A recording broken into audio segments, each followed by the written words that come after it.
2024 GOP candidates are gathering in Iowa to speak to hundreds of Republican voters in that state.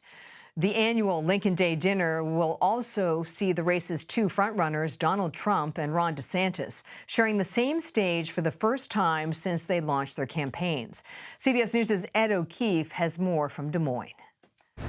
Former President Donald Trump leads the Republican presidential field by as much as 30 points in some polls. It's backfired on them. His sustained popularity, despite the legal challenges, is why opponents closest to him avoid directly criticizing his alleged misconduct. In an interview with CBS News Thursday, Florida Governor Ron DeSantis wouldn't do it. I think voters have to make those decisions at the end of the day. The election's got to be about the future. The more it's about other things, the more Biden's able to hang out in the basement again and end up cruising to a victory.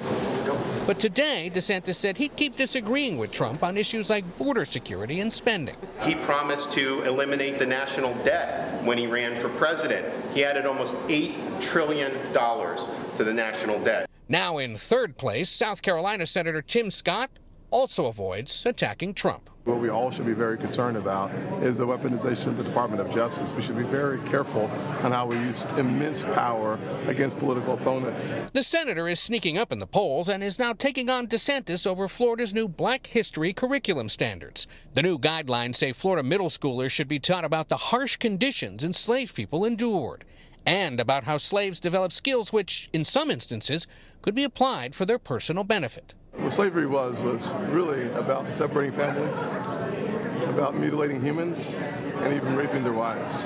It was devastating. So I would hope that every person in our country, and certainly running for president, would appreciate that. Ed O'Keefe joins us now. Ed, this will be the first time voters will get to make a direct comparison between former President Trump and Ron DeSantis. What are you expecting to hear?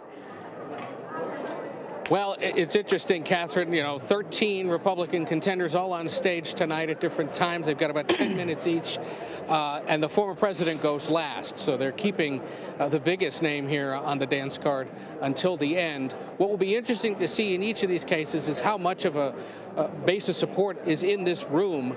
This is one of the first early tests of not only how are they on the stump in a more organized way, but how are they doing in terms of organizing supporters in this caucus state, where you really do need to round up bodies to go to the caucus on that night in January, only about 170 days away. So watch to hear who potentially goes after the former president tonight, if not on his legal troubles, perhaps on his record. DeSantis has been willing to do that, at least in interviews and tangentially in his remarks to voters. Let's see if he brings it up tonight. That's an excellent point. Also, the governor, Kim Reynolds, is very popular and has not endorsed Trump, and he's been highly critical of her as a result. Does that matter? It will to some, and there are those in Ron DeSantis' campaign, Tim Scott's campaign, and others who believe him taking on a popular Republican governor who has gone out of her way to host all of the contenders, invite them to one-on-one interviews with her, to show up to their events, and serve, in essence, as a kingmaker potentially at the end, depending on how things are going, is seen as detrimental. You don't take her on because she has been so popular in this state, especially amongst its Republican base. Let's watch also to see if anyone makes reference to that. In recent days, she has spent time with Senator Scott. She is known to be close with Governor DeSantis. They share a lot of policy priorities, and she's preparing during the Iowa State Fair to host most of these contenders for one-on-one conversations with people who are attending that legendary fair. One of those who isn't planning to sit with her, though, is former President Trump. All right, so let's talk a little bit more about Tim Scott. His campaign has really gained momentum recently. What are his prospects in Iowa? Well, look, it's a good time to be inching up and not stalling or falling down in the polls. And he right now, at least, is the only one demonstrating growth. We went to one of his events last night in suburban Des Moines, and Republicans say they like what they're hearing.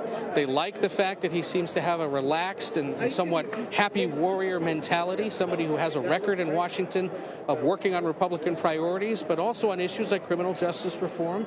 And he, when asked about his opponents, tried to draw some contrast with them, saying, look, I believe I'm someone who can unite the Republican Party. I believe I've got the chops to be president. But even at times when asked questions by these voters who are known to ask some pretty obscure ones, admitted he doesn't have the answers. And in this day and age, Catherine, that's a refreshing thing for some voters to hear. It's surprising how much honesty really has a power all its own. So Vice President Kamala Harris is, I know exactly, is also in Iowa Friday. What do you make of the timing? It was on purpose. We call this trolling. You can call it bracketing. You can call it shrewd strategery. Either way, the White House deployed her here, knowing that Republicans were also in town. She came officially to discuss the passage of recent abortion services restrictions, or what the White House calls an extreme abortion ban. In her remarks, notably, she called out state legislators across the country, suggesting many of them don't understand how the bodies of women work. That's the kind of thing that the liberal base wants to hear from the vice president, someone who Democrats and other observers and voters have been wondering, what is she going to be over the course of this campaign? Will she be out there talking? Well, in the last week, she's made several stops to call out Republicans, to Florida to call out that state's new education standards when it comes to slavery, and now abortion policy here. She has a series of events through the rest of July and August at various conferences where she's expected to continue calling out Republicans. It's a preview of things to come once the campaign really gets underway later this year into next year. And O'Keefe, thanks for your reporting in Iowa. Take care.